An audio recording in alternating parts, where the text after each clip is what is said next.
ఇక ఈరోజు అనగా 13వ తేదీ ఫిబ్రవరి నెల 2024 మంగళవారం. ఇక మదనపల్లి టమాటా మార్కెట్కు సంబంధించిన స్టాక్ అనగా దిగుమతి వివరాలు మనం ఈ వీడియోలో అయితే తెలుసుకుందాము. అనగా ఈరోజు స్టాక్ అనేది మదనపల్లి టమాటా మార్కెట్లో పెరిగిందా లేకపోతే తగ్గిందా అనే వివరాలన్నీ కూడా మీకు ఈ వీడియోలో అయితే తెలియజేస్తాను. ఇక మదనపల్లి టమాటా మార్కెట్ స్టాక్ వివరాలు తెలుసుకునే ముందు మన ఛానల్ ఇంకా ఎవరైనా సబ్స్క్రైబ్ చేసుకోకుండా చూస్తా అంటే ప్లీజ్ సబ్స్క్రైబ్ చేసుకోండి. ఇక మనకు మదనపల్లి టమాటా మార్కెట్లో అయితే దాదాపుగా 27 మండీల దగ్గర నుంచి 30 మండీల వరకు అయితే మదనపల్లి టమాటా మార్కెట్లో అయితే ఉన్నాయి. ఇప్పుడైతే అన్ని మండీలకి స్టాక్ అనేది రావడం లేదు, కొన్ని మండీలకు మాత్రమే స్టాక్ అనేది వస్తుంది.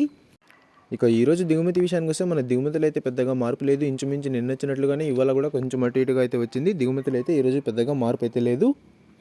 ఇక నిన్నైతే యాక్షన్ అంతా పూర్తి అయిపోయే సమయానికి టాప్ అండ్ టాప్ ధర 520 రూపాయల వరకు అయితే వేశారు.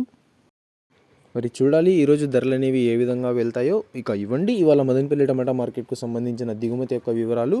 ఇన్ఫర్మేషన్ నచ్చినట్లయితే లైక్ చేయండి, షేర్ చేయండి. మన ఛానల్ని కొత్తగా చూస్తున్నట్లయితే ప్లీజ్ సబ్స్క్రైబ్ చేసుకోండి. Thanks for watching this video.